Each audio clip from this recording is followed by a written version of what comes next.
Welcome to the Independent Music Artist CEO Masterclass. This is not a motivational talk. This is not a follow your dreams speech. This is a structural breakdown of how independent artists build leverage, generate licensing opportunities, grow strategically, and operate like companies instead of hobbyists. Because here's the truth: the music industry is not broken, it is structured. If you do not understand the structure, you will constantly feel like you're fighting it. So let's get into it. Chapter 1: The CEO Mindset Shift. Let's start with something foundational. Most independent artists are not stuck because they lack talent. They're stuck because they lack infrastructure. And infrastructure isn't glamorous. It doesn't feel creative, but it is the backbone of sustainability. Let me ask you something honestly. When you release music, are you building momentum or are you just expressing emotion? Emotion creates moments. Strategy creates trajectory.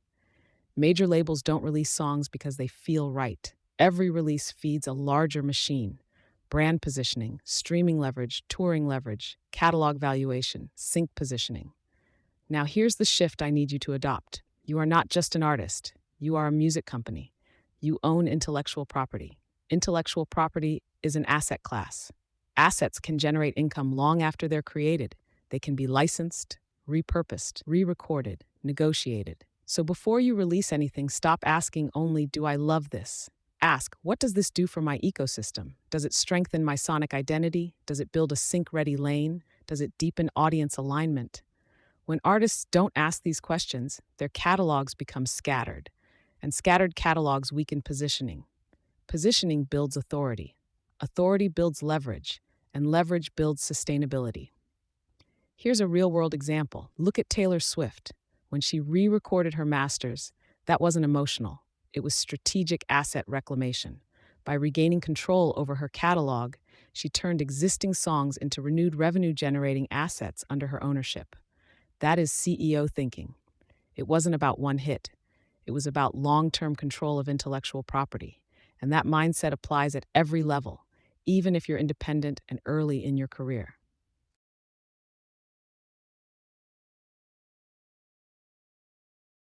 Chapter 2: Sync Song Architecture for Licensing.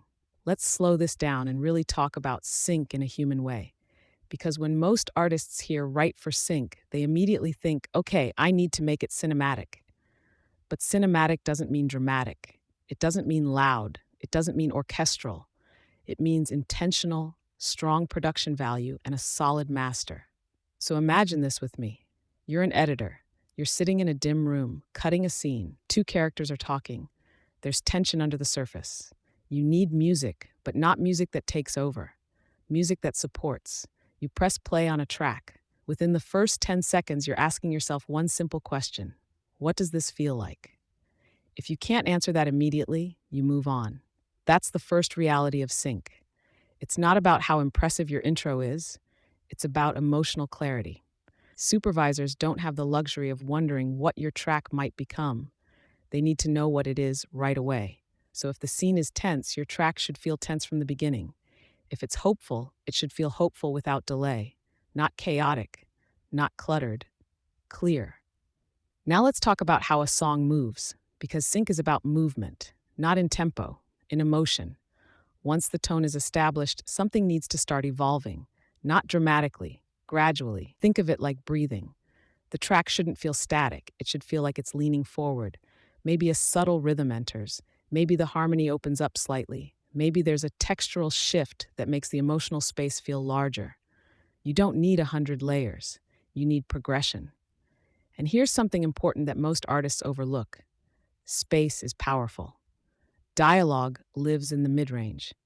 If your production fills every frequency constantly, the music becomes hard to use. Editors need room to lay voice over your track. They need dynamics so they can move scenes in and out without fighting your arrangement. So instead of asking, "How big can I make this?" start asking, "Where does this breathe?" Then we reach the emotional lift. And this is where I want you to think cinematically.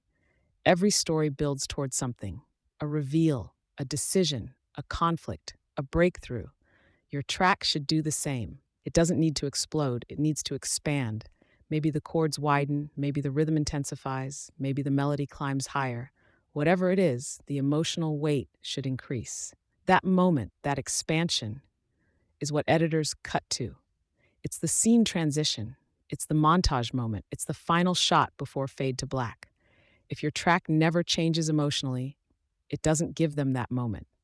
And if it doesn't give them that moment, it becomes background instead of impact. Structure and sync isn't about formulas, it's about storytelling without words. And when you start writing like you're scoring emotion instead of performing a song, your music becomes usable, and usable music gets placed. Case example: think about trailers released by A24. Many begin with minimal instrumentation to establish tone quickly, then gradually layer intensity before hitting a final emotional swell. That arc mirrors the three-act structure we discussed. Similarly, original series trailers from Netflix often follow a clear escalation around the 1 minute mark, aligning music structure with visual pacing. This is not coincidence. Editors rely on predictable emotional growth. Tracks that escalate cleanly get used, tracks that drift get skipped.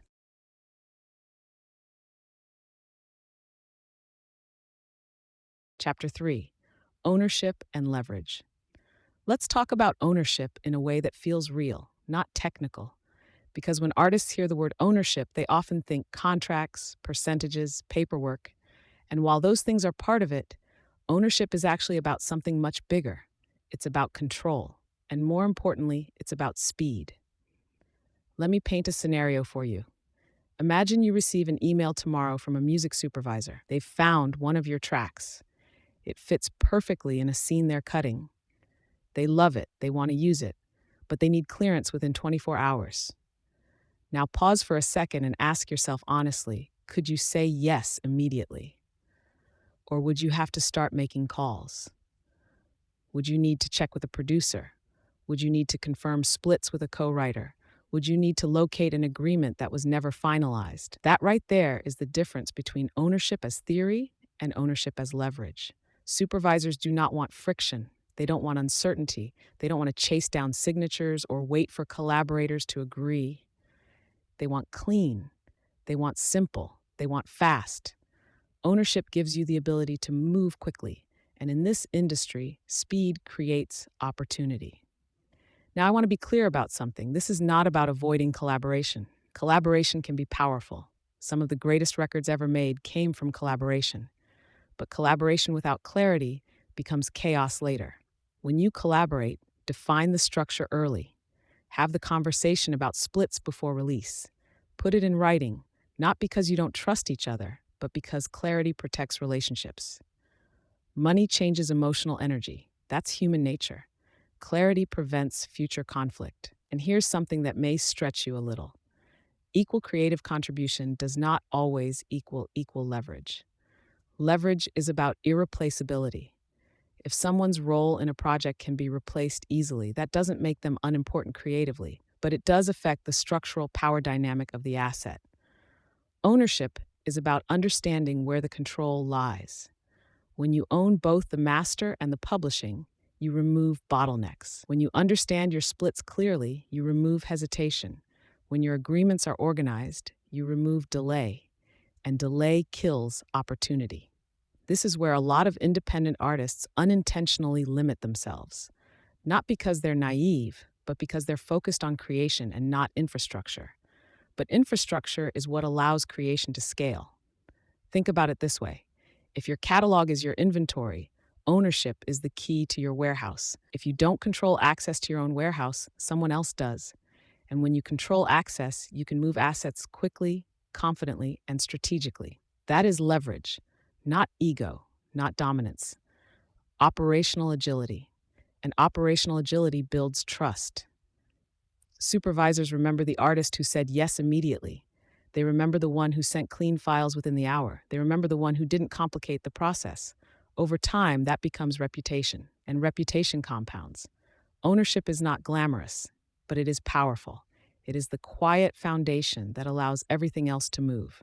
Here's a real-world example. Supervisors working on productions for HBO or ABC often work under tight deadlines. If two strong tracks are available, one with clean single-point clearance and one requiring multiple approvals, the one that clears fastest usually gets placed. Not because it's better, Because it's easier. Speed builds trust. Trust builds repeat placements. Ownership is leverage in motion.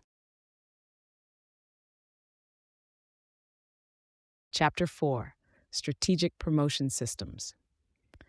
Let's talk about promotion in a way that most artists don't hear it. Because when people hear the word promotion, they immediately think post more, push harder, be louder, chase playlists, chase numbers. And that's usually where the burnout begins. So I want to shift how you think about this. Before you promote anything, before you schedule posts, before you pitch to playlists, I want you to slow down and ask a very simple question. What is this release supposed to accomplish? Not emotionally, strategically. Because I hope it does well is not a strategy. If you don't define the objective of a release, you can't measure whether it worked. And when you can't measure whether it worked, everything feels disappointing. So let's remove pressure for a second. Not every release needs to explode. Not every release needs to go viral. Some releases are about strengthening identity. Some are about building data. Some are about deepening connection with a specific audience. And when you know which one you're doing, your expectations become aligned with reality. Now let's talk about streaming numbers, because this is where emotions get triggered. Streaming numbers are not validation. They are information. They tell you which songs hold attention. They tell you which audience segments are responding. They tell you whether your positioning is clear. If a song performs better than the others, don't just celebrate it, analyze it. What lane was it in? What emotional tone did it carry? How did you position it visually and verbally? Growth becomes strategic when you observe patterns instead of chasing applause. And here's something bigger that most artists miss. Consistency builds recognition. Recognition builds memory. Memory builds opportunity. When someone hears 3 of your tracks, do they understand who you are? Or do they feel like they're listening to 3 different artists? Cohesion is not about limiting yourself creatively. It's about strengthening your brand identity. You can evolve, you can experiment, but if everything feels disconnected, your audience never forms a clear association. And in a saturated market, clarity is power. Promotion is not about shouting into the void, it's about reinforcing identity. Every post, every cover image, every short-form clip, every release should strengthen the same emotional lane. When you operate this way, growth becomes directional instead of chaotic. Instead of chasing visibility, you build recognition. Instead of hoping for discovery, you create familiarity, and familiarity reduces friction. People trust what feels consistent. Supervisors trust artists who feel sonically reliable. Playlist curators trust artists whose catalog fits a lane. Fans trust artists who deliver a recognizable emotional experience. Strategic promotion isn't loud, it's aligned, it's intentional, it's patient, and patience compounds. When you build alignment over time, your growth stops feeling random, it starts feeling predictable. Here's a real-world example. Consider Ludovico Einaudi. His catalog maintains a cohesive minimalist cinematic identity. That clarity strengthens listener retention and global recognition. On platforms like Spotify, artists with cohesive genre alignment often see stronger algorithmic reinforcement because listener behavior becomes predictable. Cohesion improves retention. Retention improves visibility. Visibility improves leverage. Chapter 5: Relationship Capital. Let's talk about something that rarely gets highlighted publicly. This industry does not run on hype. It runs on trust. And trust is built slowly, quietly, and often invisibly. When artists think about breaking into film, television, or higher-level placements, they imagine talent being discovered. They imagine someone stumbling upon their brilliance. But what actually moves careers forward most consistently is relationship capital. And relationship capital is not about how many people you know. It's about how people experience you. Think about it from the supervisor's perspective. They are juggling deadlines, budgets, directors, legal teams, editors. They are solving problems all day long. When they reach out to you, they are not looking for drama. They are not looking for ego. They are not looking for friction. They are looking for ease. Ease is underrated. If you respond quickly, you communicate clearly, you deliver exactly what was requested, you become someone they can rely on. And reliability builds memory. When a supervisor remembers that you made their job easier, they are far more likely to reach out again. That's relationship capital. It doesn't happen in one big moment. It accumulates in small interactions. How fast did you respond? Did you label your files clearly? Did you send alternate versions before they had to ask? Did you understand the brief correctly? These may feel like small details to you. They are not small to the person on the other side. Professionalism communicates respect, and respect builds trust. Now, here's something important. You don't need dozens of high-level contacts to build a career. You need a few strong, trustworthy relationships that compound over time. One supervisor who trusts you can create years of opportunity. One music library owner who knows you deliver consistently can send multiple briefs your way. And this is where patience matters. Relationship capital is not transactional, it is cumulative. You don't build it by constantly asking for favors. You build it by consistently showing up prepared. You build it by being easy to work with. You build it by understanding that your reputation is always being formed, even when you don't see it. And here's something I want you to consider. Talent might get you a first placement. Professionalism gets you the second, and the third, and the fourth. Careers are not built on single moments of brilliance. They are built on repeat trust. When someone knows that sending you a brief will not create stress, you become valuable, not flashy, valuable. And valuable artists get rehired. So ask yourself honestly, if someone worked with you today, what would they say about the experience? Would they describe you as prepared, organized, responsive, clear, or would they describe you as talented but unpredictable? Reputation compounds, and compounding is powerful. Relationship capital is invisible at first. Then one day you realize your name is being recommended in rooms you're not even in. That's when you know it's working. Here's a real-world example. A supervisor at CBS may recommend an artist to a colleague working with Amazon Studios simply because that artist delivered files cleanly and on time. In many industry interviews, supervisors emphasize ease of collaboration as a deciding factor in repeat placements. Reliability compounds. Talent initiates, professionalism sustains. Chapter 6. Catalog depth and compounding growth. Let's zoom out, and I mean really zoom out. Most independent artists are thinking about their next release. Very few are thinking about their next 5 years. And that difference, that time horizon, changes everything. When you focus on a single song, everything feels high pressure. It has to work, it has to perform, it has to land. But when you start thinking in terms of catalog depth, the pressure shifts. One song becomes part of a larger ecosystem. Let me explain this in a way that's simple but powerful. Every track you release is a piece of inventory. It's an asset that exists in the marketplace. It can be discovered today. It can be discovered 3 years from now. It can be licensed unexpectedly long after you've emotionally moved on from it. That's the nature of intellectual property. Now imagine you release one song a year. That's slow growth in surface area. Now imagine you release 10 strong, strategically aligned tracks per year. In 5 years, that's 50 assets, 50 opportunities for placement, 50 chances for algorithmic discovery, 50 potential revenue streams. That is not hype, that is math. And math compounds. Compounding feels boring at first because it doesn't create dramatic spikes, it creates steady accumulation. But steady accumulation builds stability, and stability builds leverage. When supervisors search libraries, depth matters. When playlist curators look at your catalog, depth signals seriousness. When audiences discover you, depth increases retention. Because here's something most artists underestimate. People don't just connect with one song. They connect with bodies of work. When someone discovers your track and then finds 5 more that feel aligned emotionally, they stay longer. Staying longer increases streaming data. Streaming data increases algorithmic reinforcement. Algorithmic reinforcement increases visibility. Visibility increases opportunity. That's compounding in motion. Now let's layer in sync. If you only have 3 tracks that fit a cinematic lane, your placement probability is limited. If you have 30 tracks in that same structured lane, your surface area expands dramatically. Supervisors don't just need one vibe, they need options. Depth gives you options. Depth also gives you flexibility.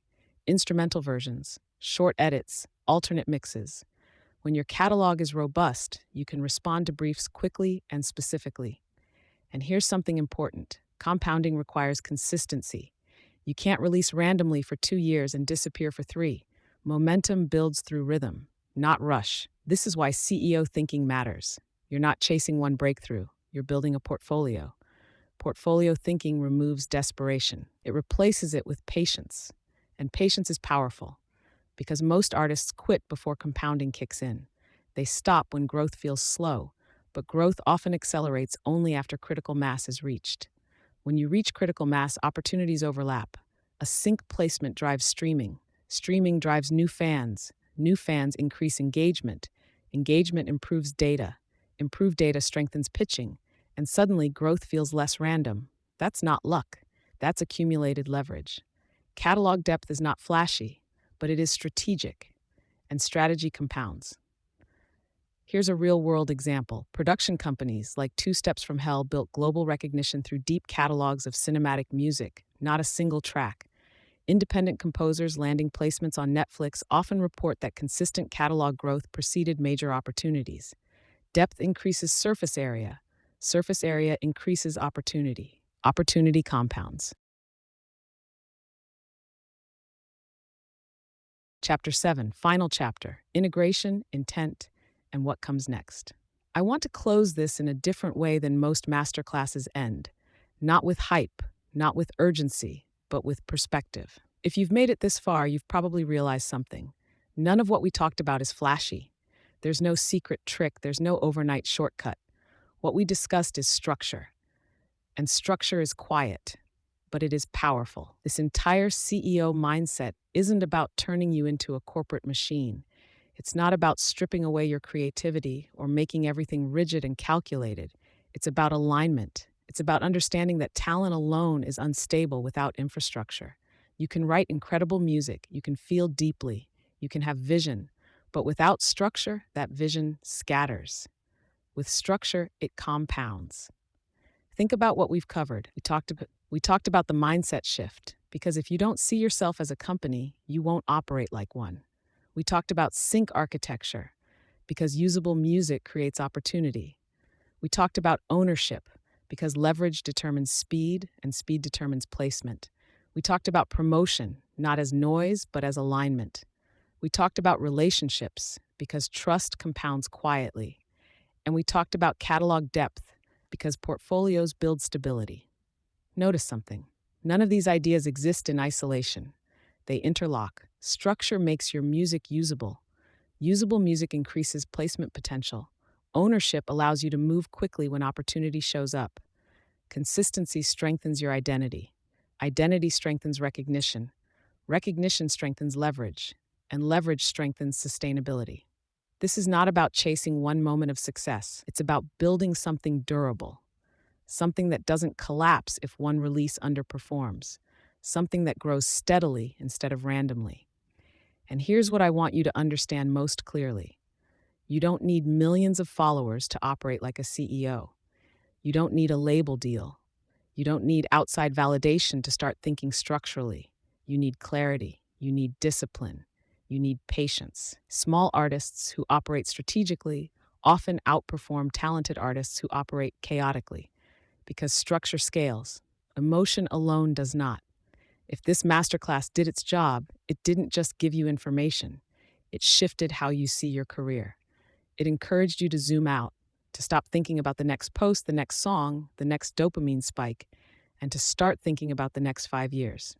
Because 5 years of aligned action changes everything. Now, here's where this goes next. What we've covered here is foundational. It's the operating system. But every artist's situation is different. Your catalog is different. Your strengths are different. Your blind spots are different. And strategy becomes truly powerful when it's personalized. So if something in this masterclass resonated with you, if you felt a shift, if you realize there are gaps in your structure, if you want clarity on how to apply this specifically to your catalog, I invite you to reach out. We can go deeper. We can audit your positioning. We can refine your sync structure. We can analyze your catalog for leverage gaps. We can build a roadmap that aligns with your goals instead of generic advice. Because the CEO mindset is not a one-time lesson. It's an operating system. And once you upgrade your operating system, your decisions become cleaner. Your releases become sharper. Your growth becomes more intentional. You are not waiting to be discovered. You are building something deliberate. Operate like the company you already are. And when you're ready to go deeper, reach out. Let's build it properly.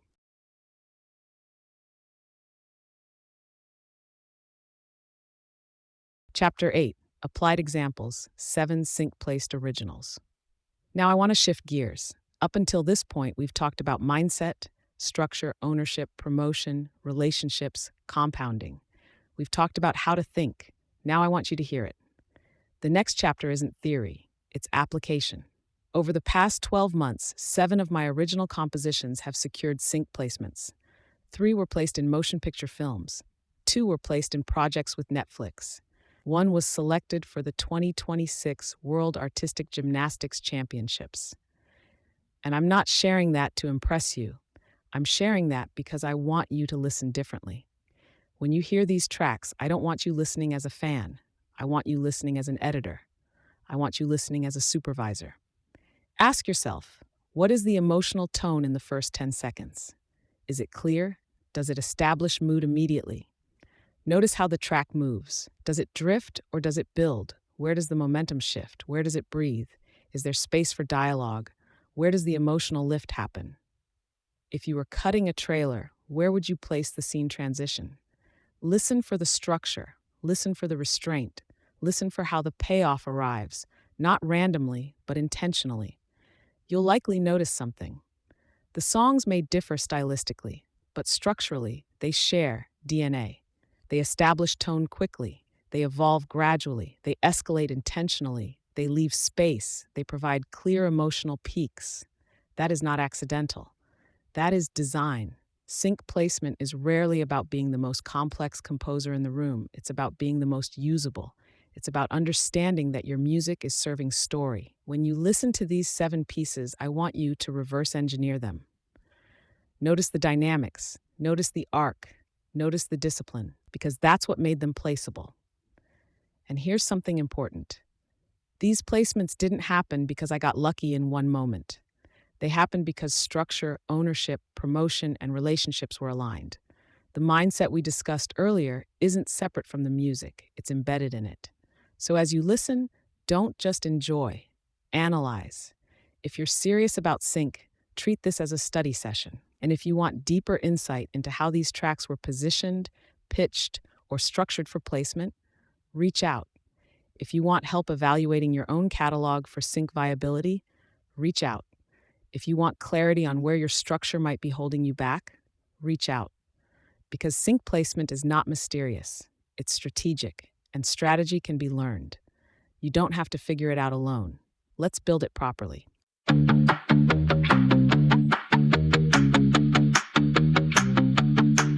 When the night feels heavy in my chest and my breath is wearing thin, I've been holding the weight in silence, trying not to let the doubt sink in. I've been bending just to keep the peace, letting all the pressure stay. But I'm done giving everything just to make it through another day. Enough is enough, I'm drawing the line. I'm waking up and standing tall. I was lost, now I'm found. Now I'm taking what's mine.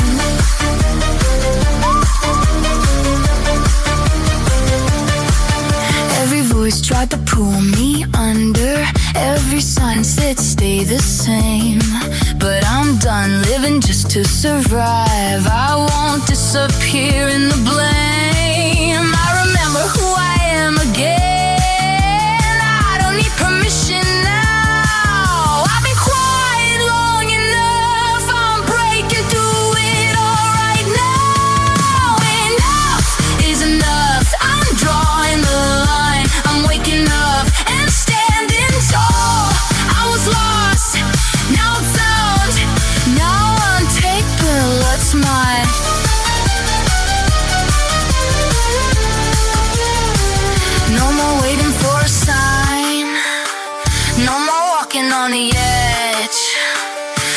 don't need another reason. I choose myself this time. I've been holding back my voice, let it in fear decide my steps. This is where it ends.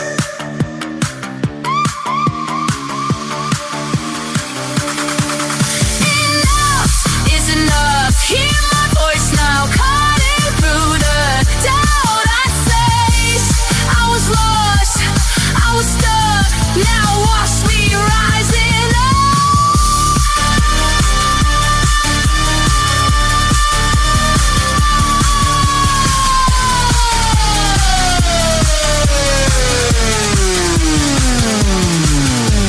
Enough is enough. Power through the night, lights in our eyes. Every step we take, we're reaching the sky. Nothing can break us, we're stronger within. Feel the heartbeat rise, let the magic begin. Hands in the air, nothing's too far. Shining like stars, this is who we are. You're the one I remember, you're my soul twin. Together we'll do this, together we'll win.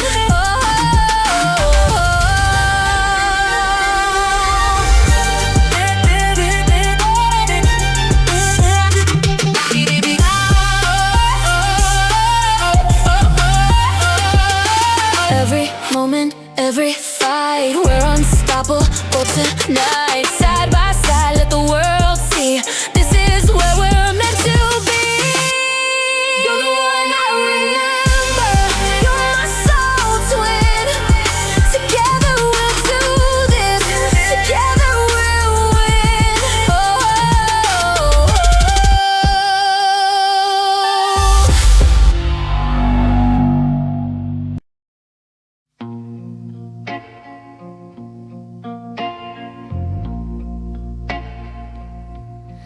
Right from the start, right from first sight,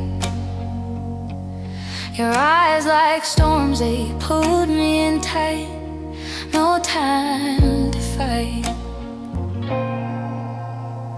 Trouble, trouble, I knew it was you. Trouble, trouble, I knew it was you. Trouble, trouble, and I fell right through. It's true, it's true, it's true. You were trouble from the start. Every word you said lit me like a flame.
Tiny clouds drift above my head, pink and blue skies where the stars have fled. I'm walking in circles on a taffy street where the night tastes sweet. The world melts slow like an ice cream cone, dripping colors where the moon has shone. Bubblegum moonlight sticking to my shoes. Every step I take feels like deja vu.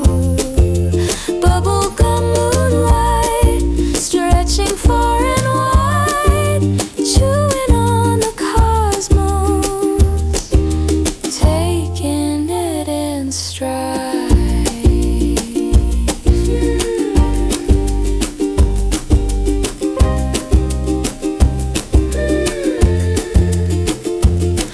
Streetlights hum like a neon lullaby. Gumdrops fall where the comets fly. Every shadow whispers secrets I can't hold. They slip like licorice bold. The sky's a jawbreaker, layers spinning, each turn a flavor, a new beginning.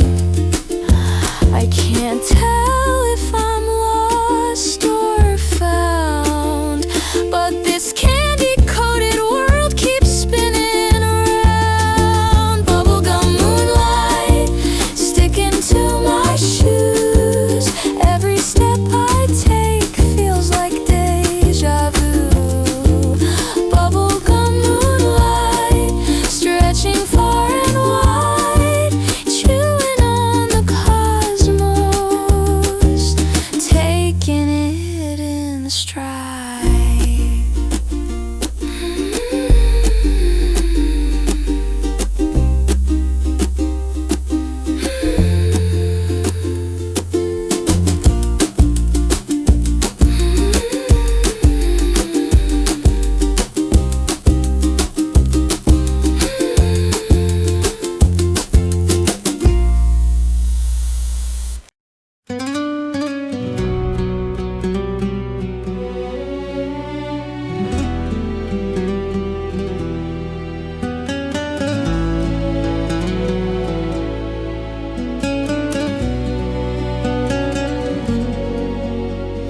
Golden dunes, they hum, they sing whispers carried by the wind. Footprints vanish like a fleeting dream. Every grain holds a secret unseen.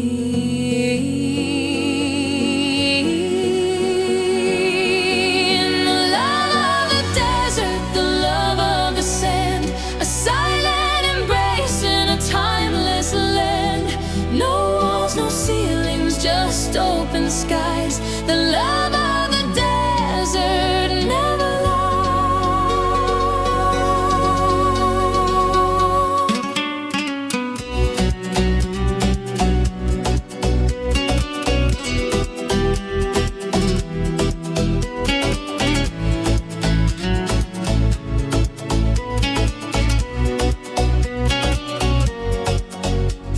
Shadows stretch and melt away. The sun's a fire that won't delay. Cactus blooms with a rebel's heart. Beauty born where the cracks all start. The love of the desert, the love of the sand, a silent embrace in a timeless land. No walls, no ceilings, just open skies. The love of the desert never lies. Stars explode as the night unfolds. 1,000 eyes in a sea so cold. Hear the howl of the wild untamed. The desert calls, it knows your name.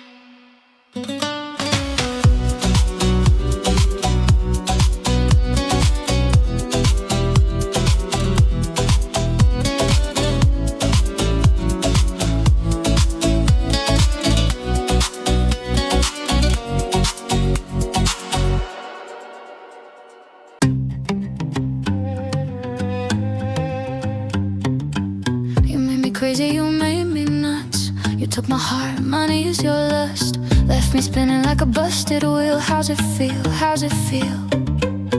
I sent you love, you sent me dead. A broken heart's what I collect. Pay me back, babe, pay me now. Don't care when or even how. I want my cash, I want my pride. Pay me back, babe, no more lies.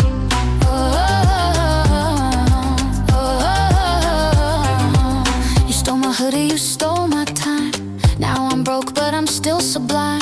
Your excuses, they don't impress. Just confess, just confess. I'll take it in quarters, dimes or checks. PayPal, Venmo, cash, what's next? Keep the love, but leave the guilt. Give me back what you rebuilt. Pay me back, babe, pay me now.